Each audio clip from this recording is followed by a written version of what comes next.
Hello everyone. So let us study the next concept of irrigation, that is depth and frequency of irrigation. So again in this diagram you can see the wilting coefficient, then this is the optimum moisture, and this is readily available moisture, and finally this is the field capacity. Okay, so the moisture content of the soil is based on these three categories with respect to type. So wilting coefficient is nothing but it is the it's also called as a wet coefficient, wherein there is a minimum amount of water which is always present. Okay, then the optimum moisture, that means the optimum moisture is the moisture content which is readily optimum available throughout the time crop period, that is throughout the life cycle of the crop. Okay, and you can see here this is the field capacity. Okay, so the field capacity is highest, that means the field capacity when you drench water, the field capacity will be always maximum. And you can see here as and when we grow the crops, there will be increase and decrease in the this readily available moisture, because the moisture is again subsequently absorbed by the roots. Okay, and to determine this depth of the water, uh, uh, it is given by depth of the water is equal to gamma d divided by gamma w into fc minus m naught. Okay, where m naught is the optimum moisture content of the soil and cu is the consumptive use rate. Then the frequency of the irrigation is given by, okay, usually you use this. Frequency of the irrigation is dw divided by cu days. So dw is this formula. Okay, and cu is the consumptive rate. So it is dw by cu days. Okay, all right. So next, let us study the irrigation efficiencies. So irrigation efficiencies are basically six types. Okay, so it is nothing but the irrigation efficiencies and the water application. Okay, it's nothing but the effect of how you apply the water to the crops. Okay, the first one is water conveyance efficiency, that is neta C. Water application efficiency, which is neta A. Water use efficiency, neta U. It's all having a suffix with respect to the name. So conveyance means neta C. A application means neta A. Then water use efficiency, neta U. Water storage efficiency, okay, neta S. And water distribution efficiency, neta D. And consumptive use efficiency, that is neta Cu. Okay, so now first let us study what is this water conveyance efficiency. So water conveyance efficiency is nothing but you need to just remember this formulas. Okay, then the same formulas will be used in the problem also. Okay, all right. So first is the water conveyance efficiency, neta C. It is nothing but it is the ratio of water delivered to the farm to the water supplied from the river. Okay, water delivered to the farm to the water supplied to the river. This is WF divided by WR. So there are different terminologies and different symbols used here. So you please follow one method. In some textbooks, these again are different. So you can just follow this notes method only. Okay, so consumptive conveyance efficiency is equal to WF divided by WR. It is water supplied to the farm divided by water supplied from the river into 100. Into 100 will give us the in terms of percentage. Similarly, water application efficiency. Okay, now it is the ratio of the quantity of water stored in the root zone. So WS is nothing but the water stored in the root zone of the crops, then to the quantity of water delivered to the field, that is WF into 100. Okay, so neta A is equal to WF is equal to WS plus RF plus DF. Okay, so now this RF is nothing but surface runoff from the farm, deep percolation below the root, DF. Okay, so application is nothing but water stored in the root zone divided by water which is supplied to the field, WF. Okay, all right. Next, water use efficiency.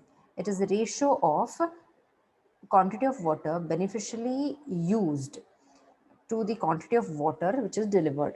So it is the complete beneficial usage of the water. So it is use. So use neta U is equal to WU divided by WF.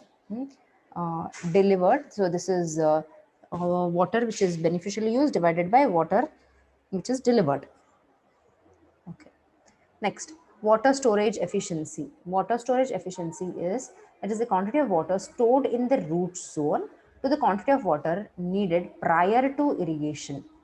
So it is water stored in the root zone. WS is water stored in the root zone divided by the quantity of water which is actually needed for irrigation. So WN is the field capacity, which is also known as available moisture. Okay, then is water distribution efficiency. So water distribution efficiency, it is neta D. So it is the degree of distribution of water to the root zone. It is a measure of comparing the various method of application. For example, like sprinkler to the surface method. So ultimately, distribution efficiency is related to the how much water you supply to the root zone. So neta D is equal to 1 minus Y by D into 100, where D is the average depth of the water stored in the root zone and Y is the average numerical deviation of depth of the water which is stored from D. Okay. Okay, and consumptive use. Okay, this is last one, that is consumptive use efficiency. It is the ratio of quantity of water used consumptively by the crops to the quantity of water depleted from the root zone. So neta Cu, so that is consumptive use, is given by WCU, or at times we just call it as Cu divided by WD. So Cu, water consumptive, is nothing but water which is actually used by the consumptively used by the crops divided by the total water which is depleted. WD is the water depleted from the root zone. So neta Cu is WCU, or 10 only Cu divided by WD into 100. Okay. Okay, then there are irrigation requirement of crops. So there is effective rainfall. It means the during the throughout the growth period of the crop cycle, there should be effective rainfall and consumptive irrigation requirement. That is the amount of water which is required to meet the evapotranspiration needs of the crop during the full growth is obtained as CIR is equal to consumptive use minus RE. RE is nothing but the evapotranspiration. Okay, there is net irrigation requirement. So all these are definitions. Like again, it is there in the name itself. Okay, and this is field irrigation requirement, gross irrigation requirement. Okay, then there are these crops and crop season and crop rotation. So again, we have already studied about this. We've solved problems on the crops. So basically there are two types of crops. One is the wet crop and dry crop. And some are in group one, if you divide this, so it is wet crop, dry crop and garden crops. So wet crops, they do not require water for irrigation. Dry crop, they require, does not require water for irrigation, whereas wet crops requires water for irrigation. And garden crops are the crops which requires water throughout the year.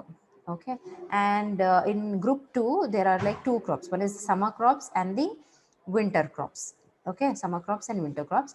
So we have already studied that kharif crops are sown by the beginning of the southwest monsoon and harvested in autumn, that is June, July to October, November. Okay, that is called as kharif crops. And then rabi crops are sown in autumn and harvested in spring. So it is from September, October to March, April. So these are two types of crops. Okay. This is hot weather crop is hot weather crops and kharif crops. Okay. So we more specifically call this as summer crops are nothing but kharif crops and winter crops are nothing but rabi crops. Okay. So here are some crops of India. You can just go through all of these in the problem in the given notes. Kharif crop, Rabi crop, summer crop. So crop seasons in India or Karnataka, if it is asked, then you can specifically write all of these. Okay, you have to write a note on all of these. Okay. All right. So with this, we'll finish the module. That's all for today. Thank you.